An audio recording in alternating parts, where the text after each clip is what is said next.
Pub garden horror, I turned into a human fireball. This story interested you? Come with me. After suffering third-degree burns on what should have been a night of celebration, April Charlesworth is using her experience to help others. When April Charlesworth went to her local pub last year to mark her 28th birthday, it should have been a night of celebration. It was her first outing since the start of lockdown, and she was excited to have fun with her friends. But after a bottle of ethanol was poured onto a portable heater in the pub garden, causing it to explode and cover April and her cousin Ashleigh in fuel, the partying quickly turned into a nightmare. The two women suffered third-degree burns to their faces, chest, arms and hands, as well as permanent scarring. 16 months on, there is still an ongoing investigation into the incident, and they are still recovering. April, 29, who lives in Sudbury, Suffolk, says, "This has been the hardest year of my life. Some days, I can't get out of bed and just cry. I'm still in pain and the emotional toll has been far worse than my physical injuries. But my 8-year-old son, Franklin, has been my source of strength, and he's given me the fight to keep recovering. Now I want to inspire other burn survivors." On April 24, 2021, she and her friends were celebrating at the pub, but a couple of hours in, they noticed a man messing around with an outdoor heater next to them. April recalls, "It all happened so quickly. One minute we were sitting there chatting away, and the next we heard a loud bang when the heater exploded. The pain was instant. My partner Mark threw his drink over me to put out the fire, then rushed me to the bathroom." In the chaos, April was unaware that Ashleigh had also been hurt. When emergency services arrived, due to bed shortages, the girls were taken to 2 different hospitals. April says, "I woke up 4 days later thinking I'd just fallen asleep. My mom explained what had happened, but I couldn't comprehend it. I just wanted to see my son." While coming to terms with her injuries, April couldn't look at her reflection for 2 weeks. She admits, "I'd always been self-conscious about my appearance, so I was terrified of what I'd see.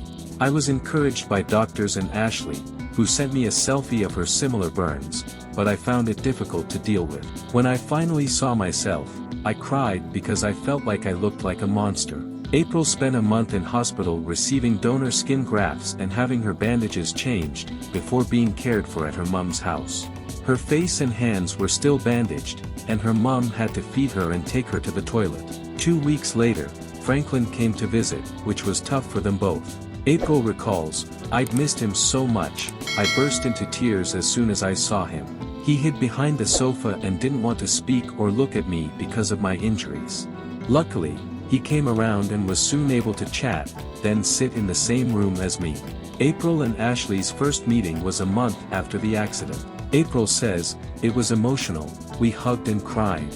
We went for a walk and said we were glad we had each other, because we understood what the other was going through." Over a year on, April is still affected by the tragedy. She says, "My birthday was very different this year. I used to love going out to celebrate, but instead I just had a meal at home. As it was the anniversary of the accident, it felt bittersweet. I didn't drink alcohol for a year after that night, and I've only just been able to go back to my job as a hairdresser. Franklin has recently started to kiss and cuddle me again, but he's worried he'll hurt me, so he won't touch my scars. I have laser treatment every 6 weeks to reduce the redness and flatten my scars, which is very painful and draining. I also have regular checkups to measure my mouth as skin has grown over my lips, and I can't open my mouth wide enough to eat comfortably. Whenever I laugh or smile, I cover my mouth because I'm embarrassed by it. But I'm lucky in that my scars are healing well, and I'm able to use makeup to cover the redness. I can now leave the house without wearing makeup, but April is determined to use her experience to help others. She says, "I share my story on Instagram and TikTok to spread awareness, and some of my videos have millions of views. Although I do get the odd nasty comment, I want to help other survivors and show them that it does get better. I can now leave the house without wearing makeup, which I never did even before the accident. Ashleigh and I make progress every day, and I want to make my little boy proud. We are producing videos on Tuesdays and Thursdays here on the channel. If you liked it, don't forget to leave your like and activate the notification bell to stay on top of all the news. I'll wait for you in the next video. But before leaving the channel, let me tell you, just one more story. I'll leave it at the end for you to click and watch."